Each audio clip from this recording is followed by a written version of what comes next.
The screech of Karen's voice sliced through the humid summer air like a knife through butter, her words dripping with venom. You're a scammer. Kid. A 23-year-old with a Rolls Royce. Who do you think you're fooling? Her finger jabbed toward my face. Close enough I could smell the stale coffee on her breath. I stood frozen in my driveway, the polished chrome of my Phantom gleaming under the noon sun, a silent witness to her tirade. My heart pounded not from fear, but from the sheer audacity of this woman, this self-appointed queen of the Neighborhood Homeowners Association, tearing into me like I'd personally offended her manicured lawn. I'd only been in Willow Creek for 3 months, a quiet suburb where the houses stood like sentinels of suburban perfection, each lawn mowed to an identical half-inch. I'd moved here to escape the city's chaos, to build a life with the money I'd earned legitimately, painfully through years of grinding code in my dorm room, turning an app idea into a multi-million-dollar startup. The Rolls? A gift to myself, a symbol I'd made it. But to Karen, it was a red flag, a violation of her unspoken rule. Young people don't belong in her kingdom of privilege unless they bow to her. Her tirade didn't stop. I know your type, she spat, her bob haircut bouncing with every syllable. Drug money. Fraud. Something shady. You think you can roll in here, park that monstrosity, and ruin our property values? The monstrosity was my car, its sleek black curves reflecting her contorted face. Neighbors peeked through blinds, their curtains twitching like nervous eyelids. I could feel their eyes, judging, waiting for me to crack. I took a deep breath, the air heavy with the scent of fresh-cut grass and her overpowering rose perfume. Karen, I said, keeping my voice steady. I earned this. I built a company. I'm not scamming anyone. Her eyes narrowed. A predator sizing up prey. Oh, please, she scoffed, folding her arms. You expect me to believe a kid like you barely out of diapers earned that legally? I'm filing a complaint with the Homeowners Association. You'll be out of here by next month. That's when I felt Ida's spark of defiance igniting in my chest. I wasn't going to let this woman, with her clipboard authority and her petty vendettas, ruin the life I'd fought for. But before I could fire back, a new voice cut through the tension, soft but firm, like a breeze before a storm. Karen, that's enough. I turned, startled. It was Mrs. Delaney, the 70-year-old widow from across the street, her silver hair glowing in the sunlight. She leaned on her cane, her eyes sharp despite the wrinkles framing them. Karen froze, her mouth half open, like a dog caught mid-bark.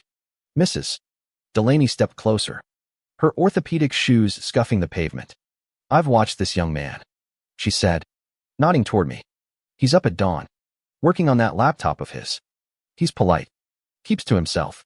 You, Karen, are the one causing a scene. The air shifted. Karen's face flushed red, her lips pursing like she'd sucked a lemon. Eleanor, this doesn't concern you, she snapped, but her voice wavered. Mrs. Delaney didn't flinch.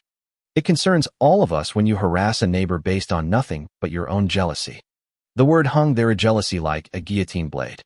Karen's eyes darted to the crowd now forming, a handful of neighbors drawn by the commotion. I could hear the faint hum of a lawnmower in the distance. The world carrying on while mine teetered on the edge of this absurd showdown. I didn't expect Mrs. Delaney to become my ally.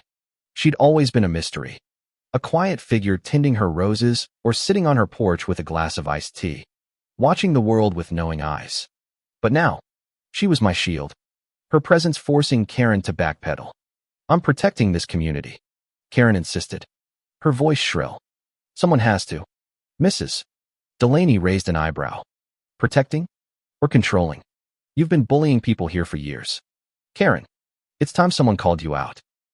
The crowd murmured, a low ripple of agreement. I caught a glimpse of Mr. Patel, the accountant 2 houses down, nodding slightly. Even the teenage kid on his bike, who'd stopped to gawk, smirked. Karen's authority was crumbling, and I could see it in the way her shoulders stiffened, her hands clutching her phone like a lifeline. She opened her mouth to argue, but no words came.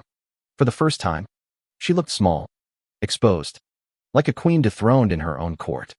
I should have felt triumphant, but instead, a hollow ache settled in my chest. Karen wasn't just a caricature of suburban tyranny, she was a person, flawed and human, lashing out because my success threatened her fragile sense of order. I sighed, the sound heavy in the sticky air. Karen, I said, softer now. I'm not your enemy. I just want to live here. Same as you. Her eyes met mine, and for a split second, I saw something flicker shame. Maybe. Or regret. But it vanished as quickly as it came. This isn't over, she muttered, turning on her heel and storming back to her house. Her flip-flops slapping the pavement with every step. The crowd dispersed, neighbors drifting back to their lives. But Mrs. Delaney lingered. Don't let her get to you. Ethan, she said, her voice warm, like a grandmother soothing a scraped knee. You've got more heart than she'll ever understand. That night, I couldn't sleep. The confrontation replayed in my mind, Karen's words echoing like a bad song stuck on repeat. I sat on my balcony, the air cooler now, carrying the faint scent of jasmine from Mrs. Delaney's garden. The rolls sat in the driveway below, its curves catching the moonlight. I'd worked so hard for it, but now it felt like a target, a beacon for judgment. Had I been naive, thinking I could blend into this world without stirring up resentment? The next morning, an email from the Homeowners Association landed in my inbox. Karen had followed through. Her complaint was formal, accusing me of suspicious activity and demanding an investigation into my finances. My stomach churned, the bitter taste of injustice rising in my throat. But then I remembered Mrs. Delaney's words, her quiet strength, and the murmurs of support from the neighbors. I wasn't alone in this. I spent the next week preparing, gathering documents, tax returns, business licenses, even a Forbes article mentioning my startup. The Homeowners Association meeting was held in the community center, a sterile room smelling of bleach and old coffee. Karen sat at the front, her arms crossed, a smug smile playing on her lips. But the room wasn't hers anymore. Mrs. Delaney was there, along with Mr.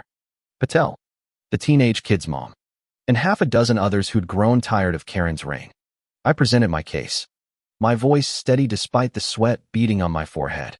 I showed them the numbers, the proof of my work, my life. When I finished, the room was silent, the air thick with anticipation. Then Mrs. Delaney stood, her cane tapping the floor. I move to dismiss this complaint, she said, and I propose we review Karen's conduct as Homeowners Association president. She's abused her power long enough. The vote was swift, unanimous. Karen's complaint was thrown out, and her presidency was put under scrutiny. She sat there, stunned, her face pale as the fluorescent lights overhead.